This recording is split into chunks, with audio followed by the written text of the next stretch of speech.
Perkenalkan, nama saya Efraim Siki, saya dari kelompok 4. Di sini saya akan memperkenalkan pakaian adat dari TPS.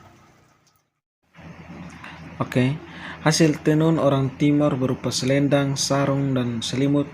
Ketiga hasil tenun tersebut memiliki fungsi pemakaian yang berbeda. Selendang biasanya diberikan orang Timur kepada pendatang, misalnya dokter, sebagai adat penerimaan orang baru di daerahnya. Selendang itu pun dapat digunakan sebagai sinyal ataupun untuk menutupi kepala.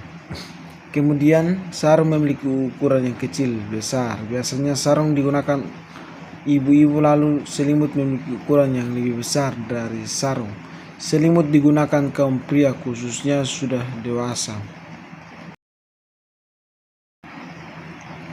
Selain itu, motif tenun tersebut juga dapat diaplikasikan dalam pembuatan manik-manik seperti tas, kotak sirih, dan dompet. Yang saya gunakan pakaian adat ini adalah kain tenun dari Amanuban. Perkenalkan, nama saya Cornelia Maria Florencia Seran. Di sini saya akan menjelaskan tentang pakaian adat yang saya kenalkan saat ini. Pakaian adat ini berasal dari Malaka.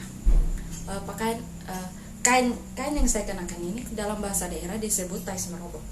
Pakaian adat ini tidak hanya menggunakan kain saja, tetapi menggunakan mahkota, kalung, dan juga ikat pinggang.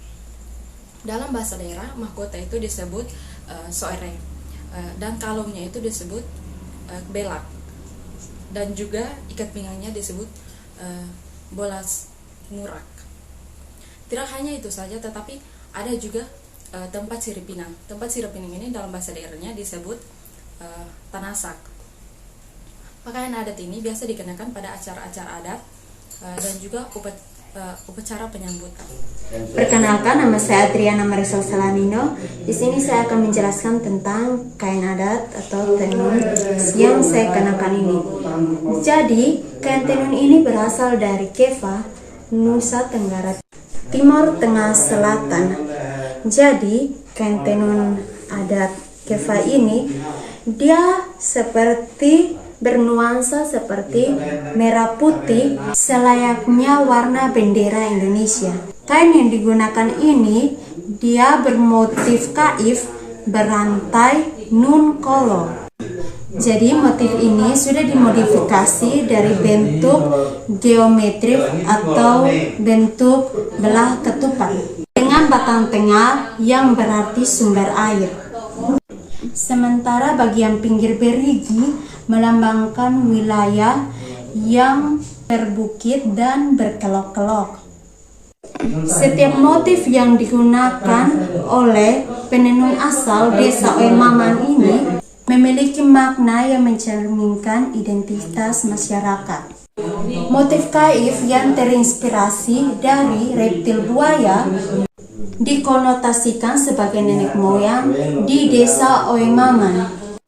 Masyarakat setempat percaya bahwa nenek moyang mereka pernah menikah dengan seorang wanita di mana merupakan putri dari Uis Oe Buaya. Dan terakhir motif teke, di mana motif teke ini memberikan makna sebagai binatang yang selalu membawa keberuntungan. Sekian dan terima kasih dari penjelasan saya. Perkenalkan, nama saya Yiltun Namseo. Di sini saya akan memperkenalkan budaya dan pakaian adat dari tempat saya, yaitu Timur Tengah Selatan. Yang pertama adalah mau atau selimut. Yang berikut pilu atau biasa disebut dengan topi.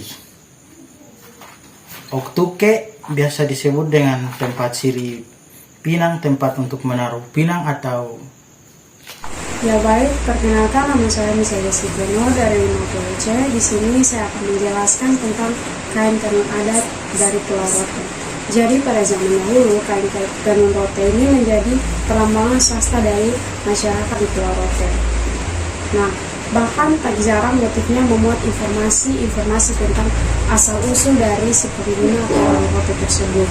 Nah, menurut sejarah, fungsi lain kain tenun rote yaitu digunakan sebagai dalam upacara adat, sedangkan pakaian sehari-hari mereka mengenakan kaloro atau bahkan tidak berpakaian. Nah, ada beberapa jenis nama motif dari kain tenun dari Pulau Rote, yaitu yang pertama motif lava langat. Nah, motif ini menciri khas tentang seluruh tenun rote yang berupa kepala selimut yang berupa lambang kombinasi dari lilin dan salib. Makna ini berhubungan